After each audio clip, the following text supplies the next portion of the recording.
delighted to be hosting this event on behalf of the BCS Digital Divide Specialist Group. I'm the chair of this group. And we created this group because if you do not know about the BCS is the chartered body for IT professionals. And our purpose is to make IT good for society. And we realize that we're using technology in so many areas to try and progress of using technology for doing so many things, but we are also inadvertently creating a problem whereby some people are being left behind. And this is why the SG's purpose is to leave no one behind. And one of the ways we do it is via monthly webinars like this to socialize this issue, because we do believe that many people are still not understanding that this is a big problem in society. And today's topic is really interesting because just when we thought that we are trying to make inroads into solving digital literacy, AI is coming along. So on that note, I'm going to hand over to you, Delphine. If you can sort of introduce the panel, and then I'll do whatever you need to do to run this panel. Yeah. So over to you, Delphine, and welcome everybody. Thanks, Freddie. Well, thank you everyone for joining tonight. So my name is Delphine Lheureux. I'm a BCS member and I'm partner of a consulting firm, a very newly launched consulting firm. And our topic today is digital versus AI literacy. So basically, are we closing the right divide?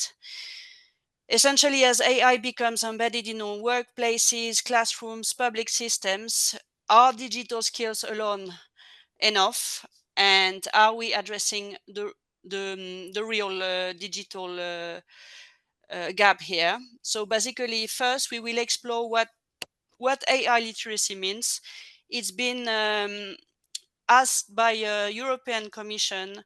They've required the companies to upskill their employees in AI literacy. But what does AI literacy mean? And is digital literacy enough, or do we need to upskill people in AI as well? So that's the first question, and then we're going to follow up to two other questions. But we've got Freddie here, who is the chair of this, who is hosting us for this event. And Freddie, as we said, is the chair of the BCS Digital Divide Group. We've got Dr. Lucy Catton, who is the lead for the Center of AI in Education at the University of Greater Manchester and senior lecturer on postgraduate education programs. We've got Rebena Sangera, BCS Women Early Careers Advocate and digital education generalist. And currently she is the AI literacy specialist at WordSkills UK. And Paul Finnis, who is former CEO of the Digital Poverty Alliance and co-executive director of the Next Path Device Consortium. So if each of you would like to introduce yourself as well further, that's a brief introduction and giving on your behalf. But please feel free to introduce yourself. And if that's okay with you, we can start with the first provocative question, the compliance mirage. Is sufficient AI literacy becoming the next checkbox theater? In other words, the European Act requires sufficient AI literacy, but what do they mean? And are we seeing superficial training pass as compliance?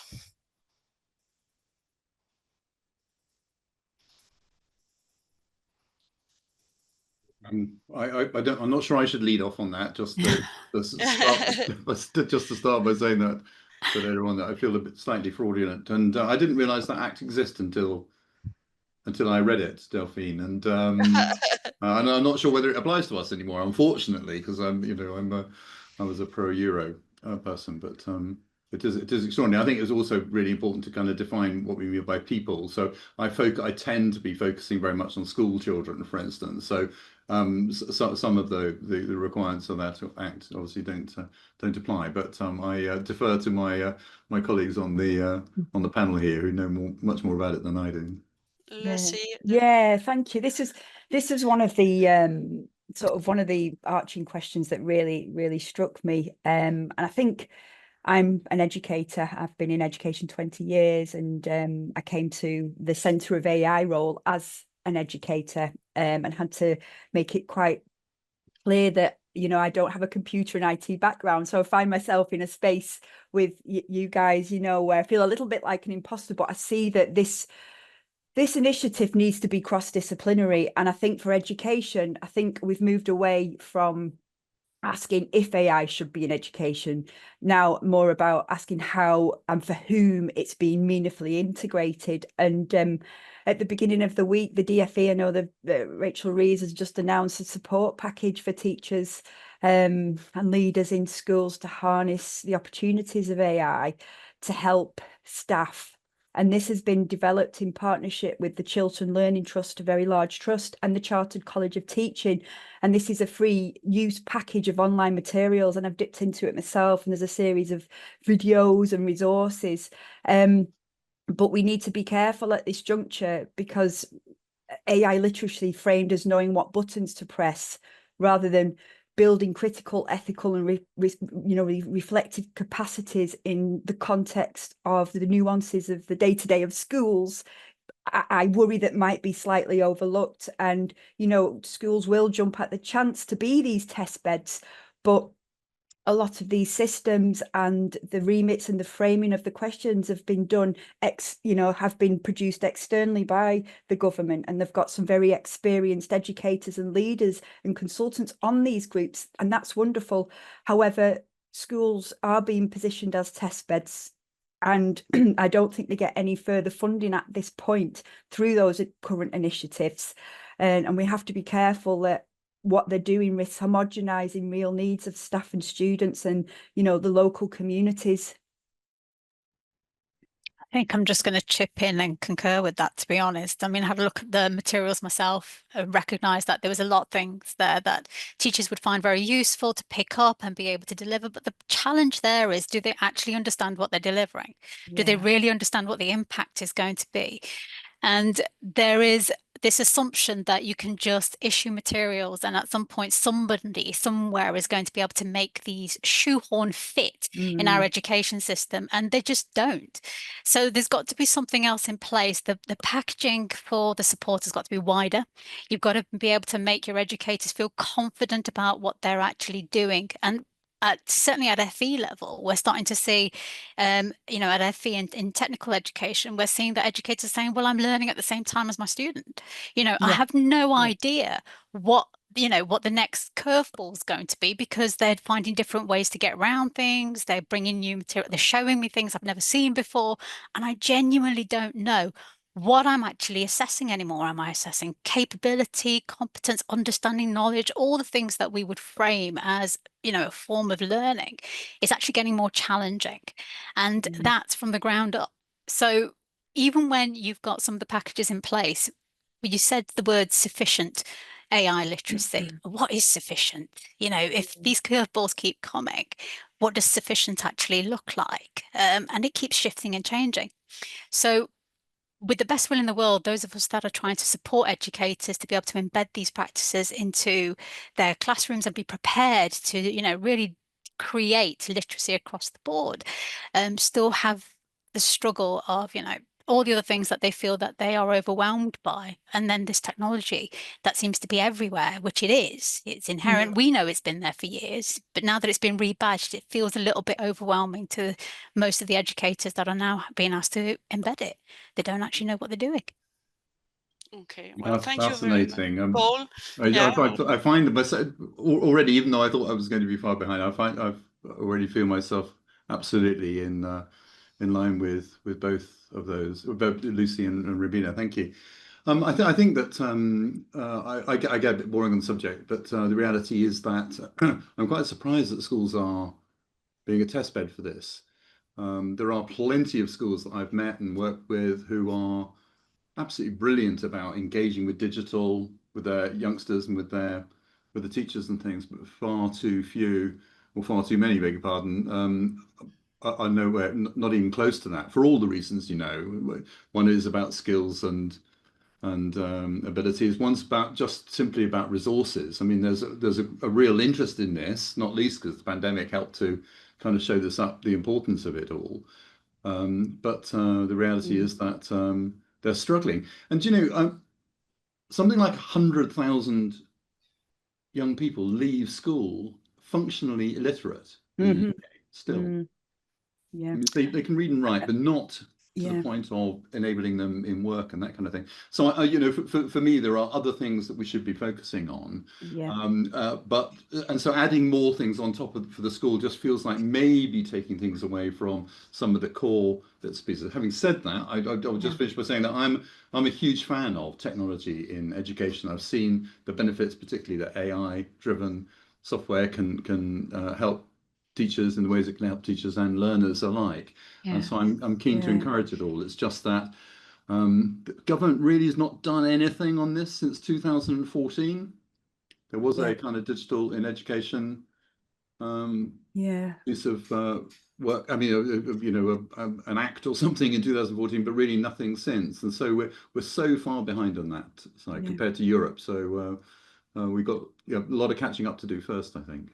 I completely agree, Paul. And I was just, this dawn of generative AI needs to be less about the fluency, you know, they're quite intuitive, some of these systems, and more about how we use it as a tool for critical metacognition and lifelong learning, and how that can then impact wider communities, you know, for the accessibility. And I completely agree with what's been going on. In fact, what we've been saying, and I currently lead a research project with schools, primary and secondary, and currently it's underfunded, but we're ploughing on anyway. And it's based in Bolton. I'm working with several schools, primary and secondary, between the ages of 6 and 13, along with the Woodbridge Send service. And we're integrating the use of Gen AI. In fact, we just chose GPT because it was free software. It's not about the efficacy of the make and model of the named AI, but it was more about the accessibility and the capacity of what Gen AI can offer to ASD students in this formative feedback process, in experimentation with a familiar adult, the teacher or the support worker. So we started off with a problem, a combined problem in the classroom that teachers faced on the day-to-day with some ASD students. And some of these barriers when engaging with face-to-face feedback from teachers, there was a lot of cognitive overload, fear of judgment, perfectionisms. Some ASD children have something that's known as pathological demand avoidance, which is part of the profile, and it's extreme avoidance of everyday tasks and routines, so it drives high anxiety. So all this kind of, we started with the problem and then re-engineered what the questions would be and how the Gen AI could fix the nuances in the classroom, the nuanced problems. So it's yielded some wonderful and interesting data. We're currently in the first phase of this research, and we're finding now more than ever that teacher role is absolutely essential. This is not an endeavour about how we reduce the capacities of teachers. The teacher, in fact, is becoming more of a coach, where the Gen AI is holding space for more critical and creative conversations that actually is reducing the cognitive loads of both the student and the teacher as they look to the device in this new sort of triadic relationship that seems to be forming in the classroom. And this is obviously in the context with ASD students. And we are finding, because of the multiple choice that generative AI can offer to a student, it's almost kind of like low risk, no judgment. So students can, particularly those with ASD, have multiple choices where there's no kind of judgment behind it, and they're keeping on task for a lot longer. The observations have seen that they're keeping on task for a lot longer. So I'm absolutely pro digital. Not all schools have been able to get these iPads or these devices, so that's a big problem. The schools who are in the phase 1 have the capacity and are, have the resource to be able to do this. But as we roll out to more and more schools, we it will be interesting to see how this might work. But yeah, it's yielding some very interesting data. Can I just chip in there? Yeah. Sorry, Delphine, I've just cut you off again. Oh, I won't be doing a lot of that. I think it's really important that, what Paul identified earlier, it is about the resourcing. So we're hearing here about some of the ways in which that can actually be used, but sometimes, yes, they're free models, but you're going to find that the ones that are the most disadvantaged groups are still going to only have access to either no technology, low technology, or the free and not the paid for subscriptions. And schools don't have the resourcing available to actually create, a closed network very often. So for those that actually want to use these technologies, and bear in mind that the age for using some of these different GPTs has now come down to 13. If they want to make use and leverage them, then they've got to really consider about keeping those environments safe. That requires you building in literacy from primary level upwards. Then the question is, how are you going to go about doing that? Because that's got to really make it clear that AI literacy shouldn't really be split from everything else. It's not something separate. We know it's part and parcel of data. We know it's part and parcel of online harms. We know it's part and parcel of a whole bank of other aspects that they cover as part of their own, what we call PSHE. So the question then is, how are you going to manage this? Because the reality is that this isn't necessarily a divide, but it is about equity. And there is a lack of equity across the board when you're starting to embed AI into some of those environments, because it's just not the same experience for all those learners. It just really isn't. That's true. That's true. I'd just like to add to that. I think the prize for education in engaging with digital more equitably and engaging successfully with AI are enormous. I've seen software, that enables a teacher to adjust their teaching in a lesson for different groups of children. So it's been a kind of one of those things that teachers have talked about for so many years, isn't it? Is the struggle they have with pitching how they teach the class, whether they're pitching at the top end and leaving some behind, or too much in the middle and therefore not giving enough to. But AI enables them to very quickly determine understanding about a particular subject and then adjust their learning for different groups of children within the class, and able to do that. So I think the prize is there to be had. I think that the issue with exclusion is too big a one for us to deal with. And maybe there's an outcome from this event today that we'll pitch in. I think generally my feeling about all of this is that coding clubs, okay, that's great, but if we were to enable a child to have a device to use within a class, exactly as you say, Lucy, with support from a teacher stroke coach, because I agree that often ends up becoming more the way forward. And then they have that to take home and continue their learning, however broadly they define that learning then at home.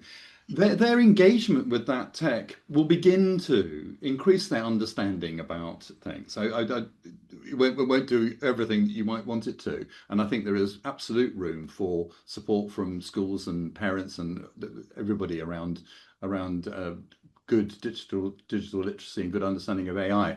But if they have no concept at all about what digital can do for them, then they're not even out of the starting blocks. And I think that adding AI onto that at the end just is too much. But sorry, I'm being controversial, I think. But apologies.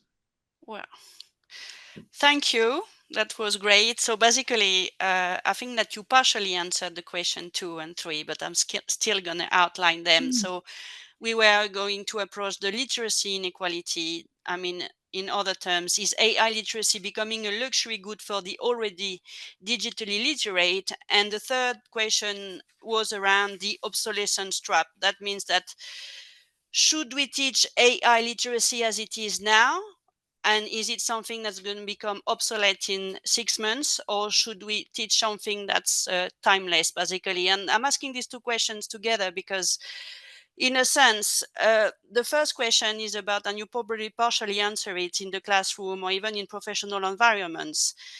When you don't have previous experience in a field, how are you able to assess whether the results you get from an AI tool are the right results? Or if you've not coded before and you need to explain AI, like for example, in the US, explainable AI is big at the moment.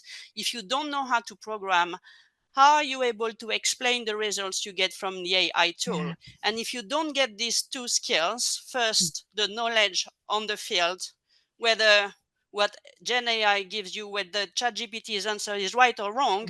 If you have zero knowledge, you don't know if the answer is right, if he's hallucinating. And if you don't know how the tool works, how he's extracting his answers, are you able to explain AI? And what is AI literacy in this context, according to you? And how can it be timeless, basically? I'm just going to make a start on that one. One of the things that we talk about with educators is their reality is that they've got to teach their learners to be, and anybody else that they're working with, including their own team. So we work, do a full training needs analysis and look at their whole team infrastructure. We work with advanced practitioners same way. And we tell them that their reality is they've got to teach people around them and that they're working with to be the human in the loop, but they've got to be at the top of the loop. And the top of the loop means that you've got to have built in that ability, that knowledge, that understanding, that competency, as well as validation and verification as part and parcel of your teaching. By the time they finish with you, whether they're an educator or a learner, their reality is they need to be able to perform in a working space. Now, if you look at things like there was a report done by NCFE called No One Left Offline campaign. And part and parcel of theirs was this knowledge that the level 1 digital skills were actually in people that were 25 to 60, because they're the bank of your workforce in your organizations. Their digital skill set is driven by need, it's driven by what is required in that working environment. When you come to something like AI literacy, it's embedded across the board in part and parcel of some of those digital skills, but also part and parcel of some of those other areas. You can't, as an educator, put a learner 2 years down the line or 3 years down the line, because I work obviously in FE, so I'm looking at 16 upwards. These are kids that are going straight into the workforce or into degree programs. They've got to be ready for the environment that's there now, even though we don't know what that environment looks like. We don't know what the skills are going to be. We know that it's shifting. If you ask somebody to tell you what are the current skills that are happening in those particular sectors, they don't actually know. They don't even know if it's going to be the same in a year's time, 2 years' time, or 3 years' time. So your reality is you've got to make them, yes, the human in the loop. They've got to be at the top of the loop. And once they're the human in the loop and they're at the top of the loop, is that loop going to shift, turn and change and they end up at the bottom of the loop? What does that learning therefore look like? I'm just going to pass it back to Lucy on this one, because I know that you've had a look at some of this as well, haven't you? Yeah, definitely. So a lot of my work and my research is around human-centered capacity building, which is a lot of work based on Rose Lukin's work from 2018. And human-centered skills, human intelligence, human at the center point is exactly where I'm starting. When I work with schools, students and staff, we start with those human cognitions, human issues first. So it's really nice to hear that you're talking about human in the loop and starting there. But I've got a couple of questions here myself, and I do wonder, in relation to AI literacy, it's really about, is it about AI literacy that ages well, or sort of just chasing the latest update? And if we're doing that, what happens when the ability to question AI, as we're doing now, and this is based on I'm just bringing in what Paul said before, was what happens when the ability to question AI it becomes the preserve of the privileged. If we don't know what the questions are to even start with, then we're not even out at the starting block. So we've got some schools, we've got some kids, some parents, carers who don't even know what those questions are to even before we even get to an iPad or the device or the system. So there's work behind. We come to this with a presumption, don't we? And it's great that we have these forums to discuss and advocate for those voices who generally don't get heard. I think you've both touched on something really, really important there, to Lucy, because one of the issues, of course, is about things like algorithms. Is that the reality is these things are being created by not a diverse and representative population. They tend to be, very highly skilled, high-level university graduates and things. So I have nothing. I was that's got to be part of it. But because we have an education system that isn't supporting everybody across the board equitably, it means that unfortunately these things are being designed by people who are not really thinking about this population that is coming on behind. Somebody did this lovely metaphor yesterday about the tech sector looking ahead and racing along in this amazing machine, and yet not looking backwards at all, and not looking at the fact that there are lots and lots of people who are not even on the train yet. They're not even, not even aware that the train might be there and things. And so how important it is for the tech sector to look back a bit now and to enable people to engage with that, and or to begin to build into the products that they're producing ways for people who may not be completely familiar with all aspects of AI, for instance, in this instance, and things, so that it makes it a journey that everybody can undertake. At the moment, we're involved in trying to get those people who are digitally excluded included, and one of the struggles is that there is an enormous amount of hand-holding that has to go on. And that's expensive, not least, because you can't just give somebody a device and, well, you can with a 14-year-old. Kids, by the way, they're like, yeah, give me that and I'll just get on with it and I'll find my way forward and stuff. But of course, that's not representative of everybody. The only other thing I wanted to say, picking up what you were saying, Rabina, about companies and stuff, we have been focusing on school children, but I'm aware there's some great work by an organisation called Future.now, who look at tech in employment particularly, because as you say, Rabina, absolutely, tech is an integral part of pretty much every job now. There's very few that don't have tech.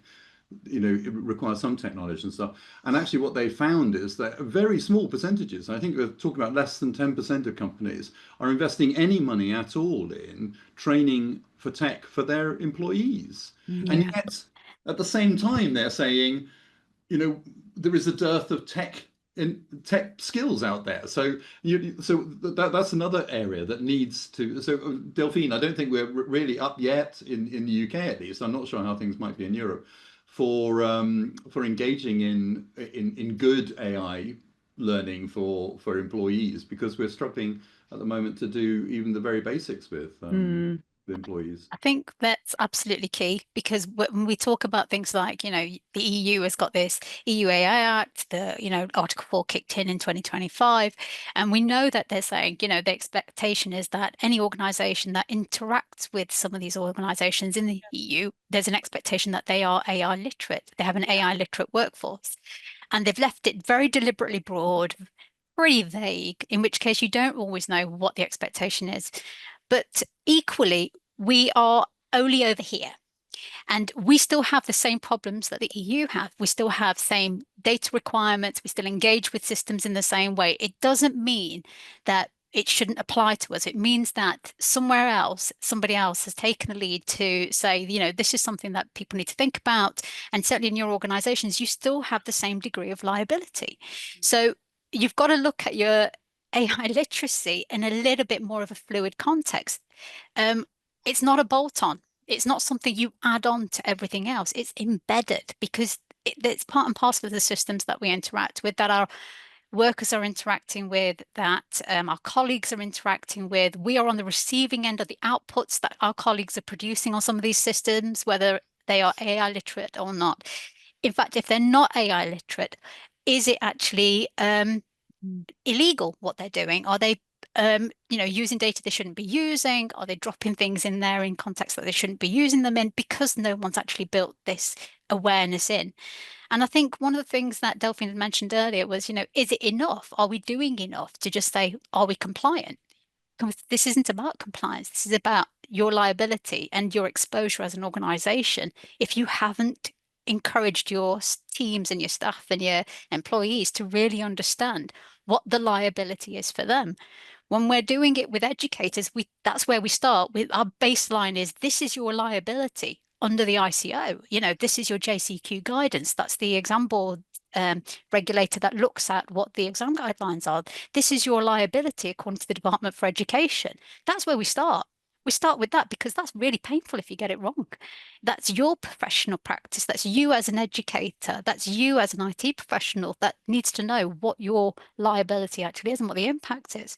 And if you start from there, believe me, the ownership comes really darn quick. I think the problem at the minute, I think the problem at the minute working with the schools I am doing and in the institution where I am in HE, I think it's the blind leading the blind, and there's a panic, and teachers and school leaders often don't know enough to challenge the outputs that these AI systems are, throwing out. So it's time, isn't it, and resource. Although I'm using, doing pockets of work, it does come at time and resource heavy prices. But in relation to the upskilling of the wider sector, then, I know, like we were talking about before, the government have rolled out these videos and this resource bank, and there is a risk of homogenizing everything. But I do even wonder when teachers will get time to do these things, and it will be, as you've mentioned before, this will be outside of practice and not embedded into pedagogy. So we go to do these training sessions and we sometimes forget what we've learned because it feels like an addition and a bolt on, where it needs to become like, I suppose, like cleaning your teeth or doing anything on the daily. It just becomes part of practice, I suppose, like the dawn of the computer.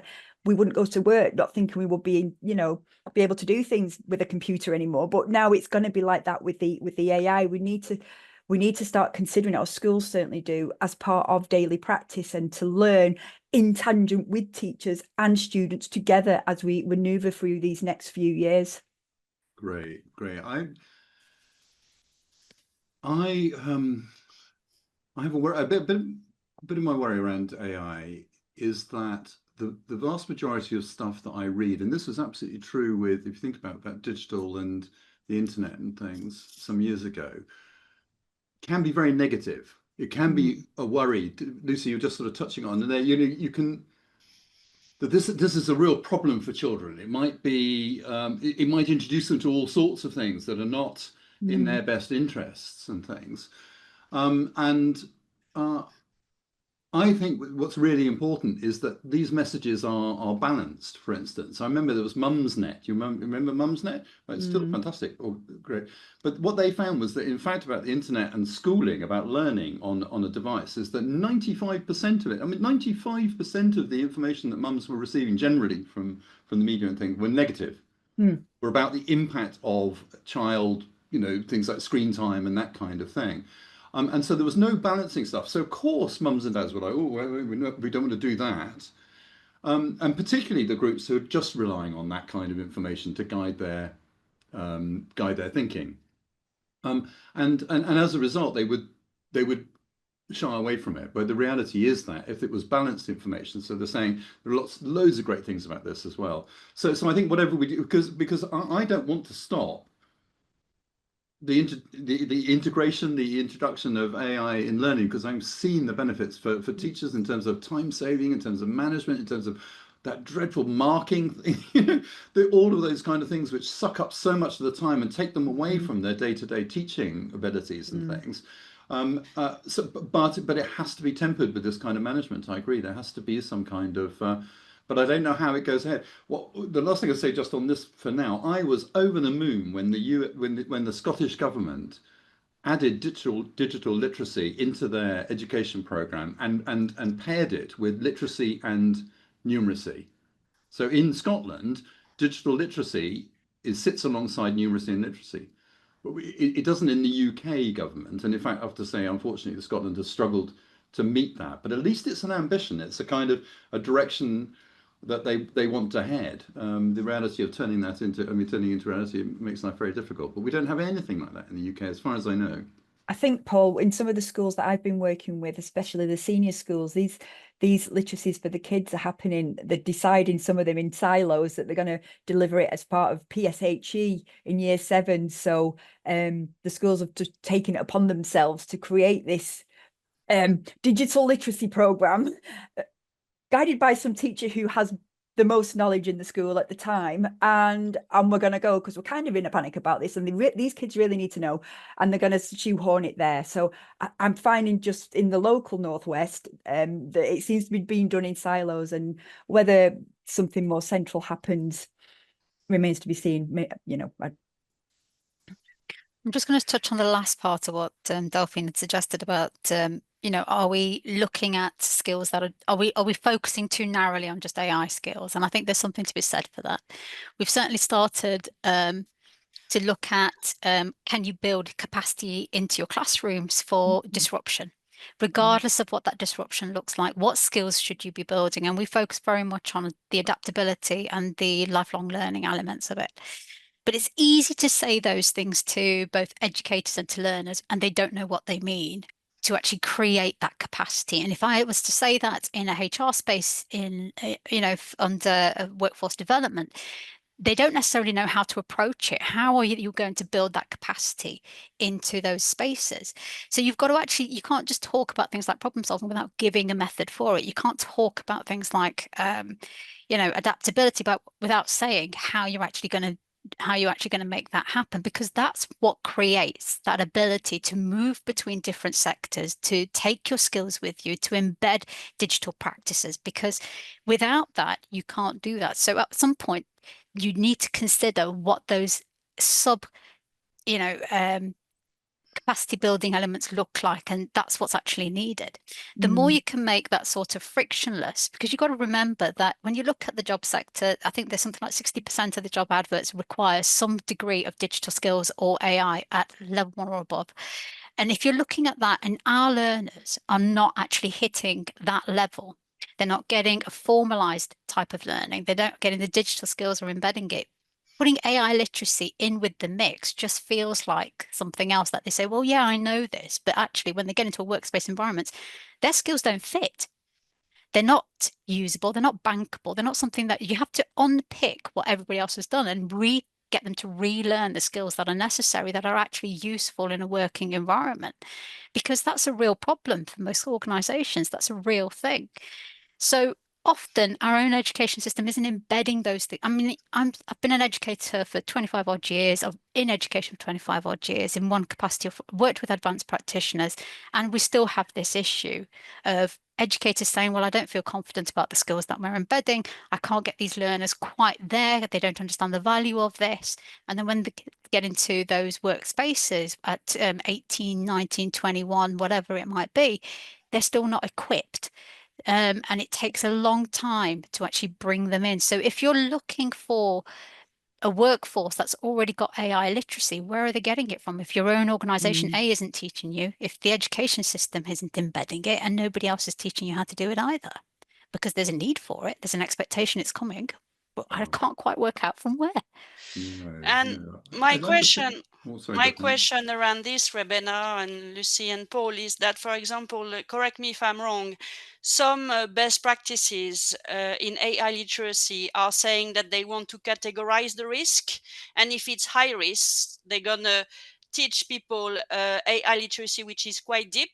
And if it's low risk, they're going to give you the basic training. Isn't it creating the next digital and AI divide as well? Because basically, either you do a one size fit all, and it's a box you check with compliance and you can monitor easily, or you adapt. And then in terms of resources to monitor whether the school or the company is complying, it's a lot of resources. And how do you punish them? And the thing, it's also creating the next digital divide, because you are people who train for high risk AI and who know everything, and you've got others who train with basic skills. I think there's something to be said for, I mean, one of the things that the Turing Institute did with Innovate UK and the Bridge report was the 4 personas around AI. So you've got your AI citizen, your AI worker, your AI professional, and then you've got your AI leader.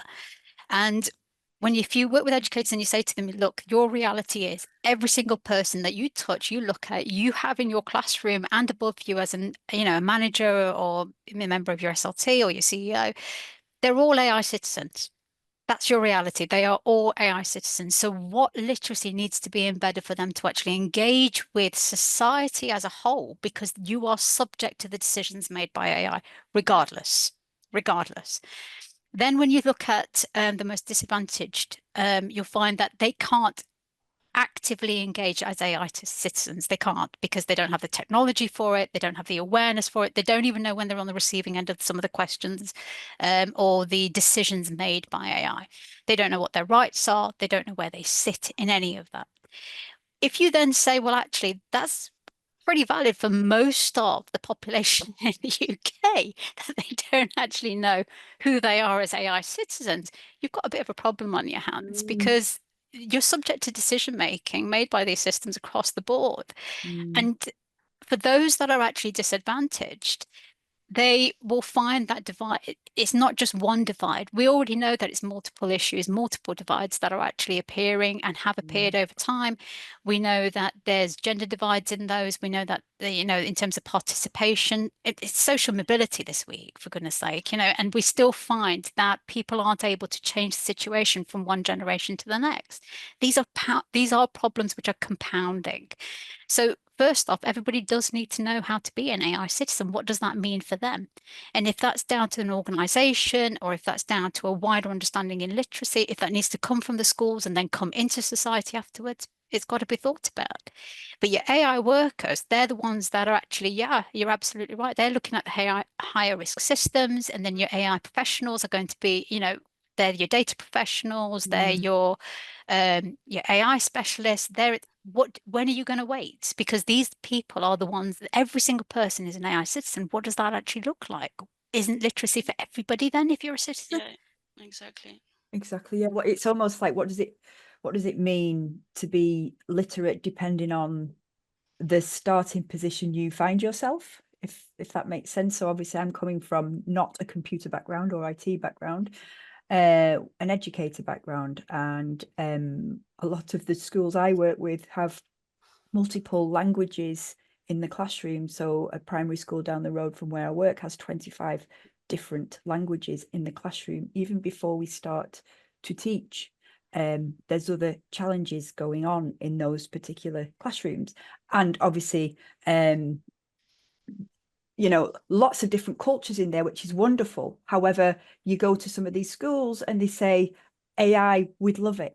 It's completely at the bottom of the list at the moment. But I wonder whether the conversation needs to be, how can we use AI with you to help you come from your bottom of the list and help you maybe hold a space to help you with English as additional language in classrooms. That's another part. Or metacognition. Let's help some of these kids think about their thinking, let alone don't worry about the curriculum where we need to get them from A to B to count beans for Ofsted. Sorry, any Ofsted inspector out there.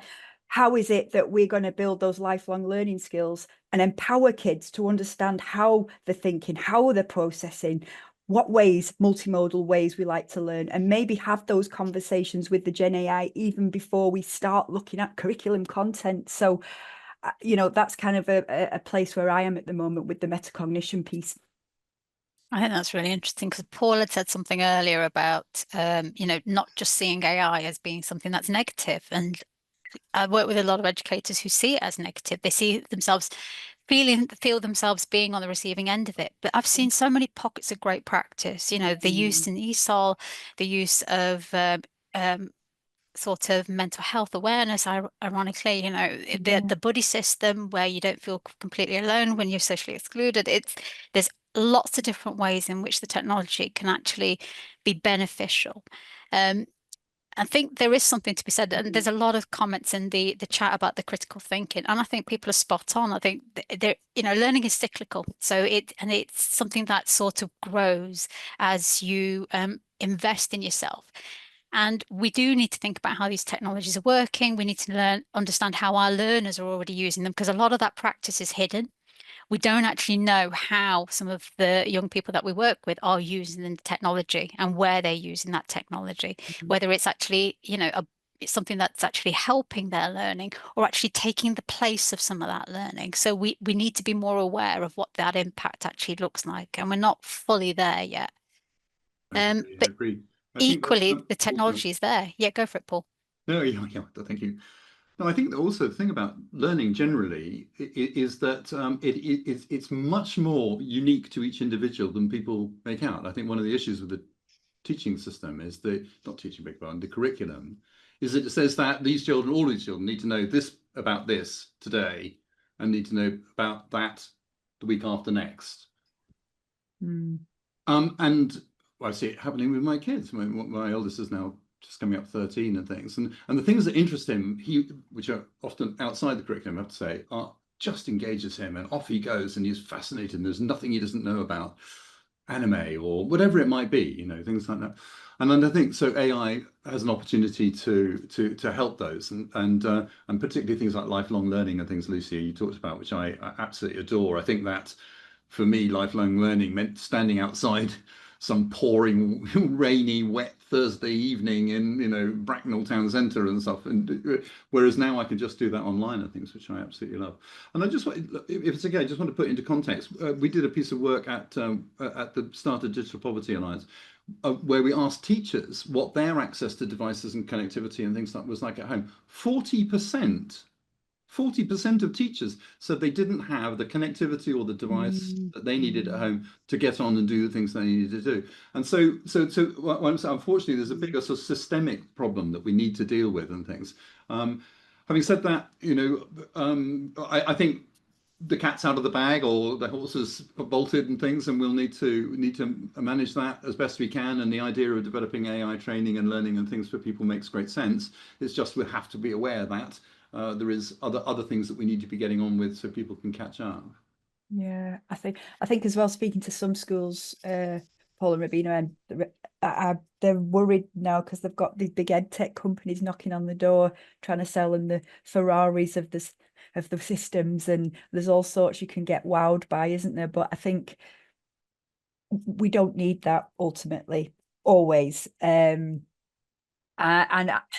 we get some poor head teachers just in an absolute quandary. So that's where I am with that. But you know, the big businesses will still push in that commercial space, won't they? And for me, it's just about, we can use free systems to do what we need to do. You know, you don't need the best tools to be proficient in things. So for the older members here, like myself, there was an organisation called Vector, which sat between schools and the tech sector, and looked at things like best practice, and looked at things like best value, and looked at, you know, because actually otherwise tech companies talking to schools, it's impossible. They speak completely different languages, and there needs to be something that sits in the middle of it. And one of the great people for me, the great people at BCS, is a chap called Neil McLean, who was one of the directors of Vector in those days and things, and they're, you know, fantastic resources. And I would be making a call today for a reintroduction of Vector or something else that sits between the tech sector, because there's enormous benefit to be had in this. And I think the tech sector, frankly, needs to be investing more in it. And I'm pleased to say some of the work that Freddie and I are doing is going to be doing just that. But you know, you're right. You can't let loose tech people with head teachers, no matter how much you might want to. We've got a few questions in the chat, and the first one is from Mira, and she's posted it before. On the matter of sufficient skills, is there a standardized way to measure the digital and AI literacy for the digitally excluded? For example, beneficiaries of charities and the charity staff themselves. Who wants to pick up that one? It's on the chat. Measure the digital. I think I can. Sorry, yeah, I think we're all trying to avoid that question. No, Ramiro. I think it's very broad, that is. Partly because if we go back to that thing about AI literacy, what does that actually look like? No one's actually put those metrics in place. Now, for an organization like yourself, you can, if you're like you've said beneficiaries of charities and charity staff themselves, just in case that's where you're coming from, you can look at things like the UNESCO frameworks. And what they do is they build a competency framework, but you can in effect also work on that in reverse. So it gives you a guideline as to how those skills need to ramp up. So you start with, if you start with the student one, that's actually a cracking one, but it's designed for learners. You can start from acquire, then deepen, and then create, and then it gives you a guideline as to what kind of skills need to be built. That would be a point of starting, but these frameworks at the moment, as far as I know, don't exist. They might exist for something, you know, that's a bit more embedded. There's a lot of systems that are designed with certain skill sets in mind already. and they benchmark against those levels. This is pre that. Your question is actually about skills prior to that. And I haven't seen a standardized framework. I haven't seen a standard. You know, that would be lovely, wouldn't it, if we could see a standard, but we haven't seen one of those yet. So if you want to use something that's globally recognized, we use the UNESCO competency frameworks, and if you start with the student one, that's a good place to start, because it tells you about what the skills should be and the different ways in which an educator could build them, so you can actually reverse engineer it and think about how, if you were a HR team or a learning and development team, how you might want to actually use that as a starting point. Great, thank you, Rebecca. And I think that Lisa is raising her hand. Hi, yeah, I'm Lisa Brown. I'm from the Good Things Foundation, and we obviously kind of work with digitally excluded people, and we are kind of trying to develop AI literacy amongst some of our kind of charity partners and people with very low digital skills and confidence. And there are different challenges, and I think Paul and others have referred to them, in that even measuring digital exclusion is challenging because there are so many dimensions to why people are digitally excluded. So the same applies for AI in a sense. And but I do think there are some frameworks that are trying to include it already in that wider context about being, encouraging digital participation. So we've been looking at the GISC framework that they've been using in kind of HE, and that includes media literacy and strays into AI. And so there is the Digicomp framework as well, the European countries are using. So it's kind of, I don't think it's a surprise that there's no framework, because things are moving so quickly, and that actually it takes a long time to develop a framework and actually to get and embed that framework. And I think people are trying to do it, are cognizant of the elements, and it will get there. It just, I think that the scary thing, but it's also an opportunity, is things are moving so quickly, and basically frameworks always have to catch up with what's the reality. And so I kind of think, it's our job kind of trying to represent people to try and get someone to take that baton, whether it's government, whether it's, an organisation. And I support what Paul said about Bector, in terms of, there would be other, in previous days where there were technology agencies, there'd be people chomping at the bit to do this. And I think it's just a challenge at the minute, trying to work out, like, where does it sit ultimately? I think it's the right thing that you're doing, though, to use frameworks that have been published, because you start to see people adopting the practice. The GISC framework obviously is very much about a slightly different literacy element. So this is definitely something that can be looked at. I have put the link in for the UNESCO AI competency framework into the chat as well, so that you can take a look at that. But there are some people, I haven't got names for you, Lisa, but if I find them, I will pass them on to Freddie and he can pass them on. But there are some charity support groups that are putting things in place to look at how this could be better supported and rolled out for different sectors. And but I think that's where everybody is. There isn't really one for employers. There isn't really one for there isn't really one for education, apart from these global frameworks. And it's only because I'm at World Skills UK that I would use a framework like that, and I'd embed it to talk to educators about the journey they can take if they wanted to. But it's better to go with something that's published. It's better to go with something that's national. It's better to go with something that's globally recognized, like the UNESCO framework, because chances are others will have seen it, read it, or adopted some of those practices into their own frameworks when they come about later on. There are times when I absolutely love standards, Ravina, and there are times when I absolutely hate them because of the nature of things. But Lisa, you touched on something really important there too, about the speed of change, which was kind of, Delphine, part of where we were, which is that you're right. By the time you've created the framework and the things have moved on, and AI is a fantastic example. I went to an EY meeting a couple of years ago now, where the metaverse, that was it. This was going to be worth $30 trillion a year, and I'm sure it's still there, but it was massive, and all the time, and suddenly AI just kind of strode in and took over from that. The other thing about it for me, I think, is that is about things like essential skills. Lisa, I know Good Things Foundation and others have done lots of great work around determining what essential digital skills might look like. But the reality of that is that they're completely different, I think, for different people, depending on what they need and when and how. And so what might look like an essential digital skills for a young person growing up and looking forward to going to work are going to be completely different from somebody who's retired or at home looking for, just staying in touch with family or, listening to music or whatever it might be. Yeah. I totally agree, Paul. I kind of think I've been working in education for so long, looking at the standards and reviewing them, and they, especially in some of the people that we are supporting or are kind of like centres are supporting, they're coming in specifically to do something specific. And if AI can help them, even if they've got pretty poor digital skills, they probably want to know that. Do you mean?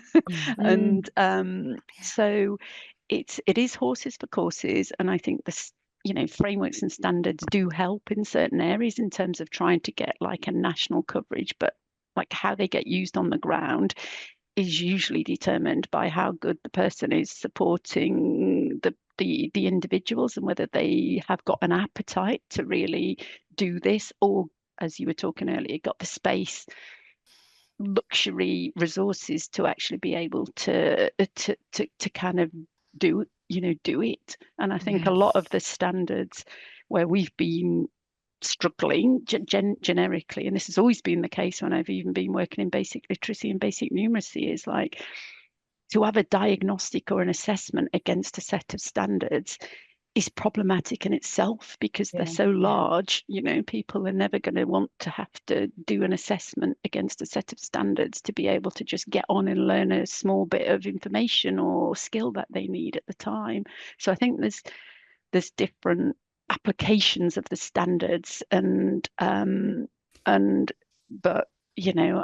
I do think that actually I'll look at the one I think that Rabina suggested, so to make sure we look at that. But I think we're dealing with almost people who just kind of have a specific need to do a particular task. They may have a level of digital exclusion. That might be access, it might be skills, it might be confidence. Sometimes it's motivation. I think that's what, Paul, you were saying. People have different reasons to actually not engage or engage.